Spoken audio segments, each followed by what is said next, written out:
ಎಲ್ರಿಗೂ ನಮಸ್ಕಾರ. ನನ್ನ ಹೆಸರು ಶರಣಪ್ಪ ಅಂತ. ನನ್ನ ಹೆಸರು ಎಂಕನಗೌಡ ಅಂತ. ನನ್ನ ಹೆಸರು ದೊಡ್ಡನಗೌಡ. ನನ್ನ ಹೆಸರು ಯಮನಗೌಡ. ಇದಕ್ಕೆ ಬೇರೆ ಬೇರೆ ಆದಂಥ ಕಂಪ್ನಿಗಳಿಂದ ಕ್ರಿಮಿನಾಶಕವನ್ನು ತಂದು ಸ್ಪ್ರೇ ಮಾಡಿದ್ವಿ. ನಮಗೇನು ಅಷ್ಟೊಂದು ರಿಸಲ್ಟ್ ಕೊಡಲಿಲ್ಲ. ರೋಗಗಳು ಮತ್ತು ಕೀಟನಾಶಕಗಳಲ್ಲಿ ಕಾಂಡ ಕೊರತ ಮತ್ತು ಎಲೆಸುಳಿ ರೋಗ ಇದು ಜಾಸ್ತಿ ನಮ್ಮ ಭತ್ತನ ಕಾಡುತ್ತೆ. ಭತ್ತ ಅಂತ ಬಂದಾಗ ನಮ್ಮ ಭಾಗದಾಗ ರೋಗ ಕೀಟಗಳು ಜಾಸ್ತಿ ಬರ್ತವೆ. ಅದ್ರಾಗ ಎಲೆ ಸುಳಿ ಲದ್ದಿ ಮತ್ತು ಬಾದಿ ಜಾಸ್ತಿ ರೀ. ಭತ್ತದಾಗ ಎಲೆ ಸುಳಿ ಲದ್ದಿಯಿಂದ 40% ಇಳುವರಿ ಕಮ್ಮಿ ಆಗುತ್ತೆ. ನಮಗೆ ಜೈವಿಕ ಕಂಪನಿಯಾದ ಆಯಕ್ಕ ಕಂಪನಿಯವರಿಂದ ಸಲಹೆಯನ್ನು ಪಡೆದು ಸ್ಪ್ರೇ ಮಾಡಿದ್ದೇವೆ.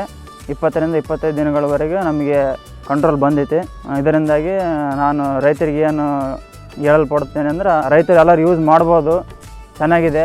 ಜೈವಿಕ ಕಂಪ್ನಿಯವ್ರದ ಆಯಾಕ ಕಂಪ್ನಿಯನ್ನು ಪ್ರತಿ ರೈತರು ಯೂಸ್ ಮಾಡಬೇಕು. ನಾನು ಯೂಸ್ ಮಾಡಿದ್ದೀನಿ, ಎಲ್ಲರೂ ಯೂಸ್ ಮಾಡಿ ಅಂತ ಹೇಳ್ತಾ ನಾನು ಈ ಆಯಾಕ ಕಂಪ್ನಿಯವರಿಗೆ ಧನ್ಯವಾದ ಹೇಳ್ತಾ ಇದ್ದೀನಿ.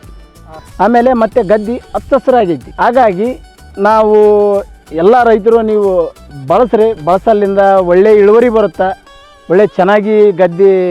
ಎಕರೆಗೆ 300 ml ಅಂತೆ 25ರಿಂದ 45 ದಿನದ ಒಳಗೆ ಮೊದಲೇ ಫ್ರೈ ತಗೋಬೇಕು. ಜೈವ ಆಯಕ ಹೊಡೆದ ಮೇಲೆ 25 ದಿನ ಆಯಿತು, ಗದ್ದೆ ಹಸಿರು ಕಾಣ್ತೈತಿ, ಲದ್ದೆನ ಭಾಳ ಕಮ್ಮಿ ಆಯ್ತು ರೀ. ಆಯಕ ಭರವಸೆಗಳು ನಿಜವಾಗುತ್ತದೆ.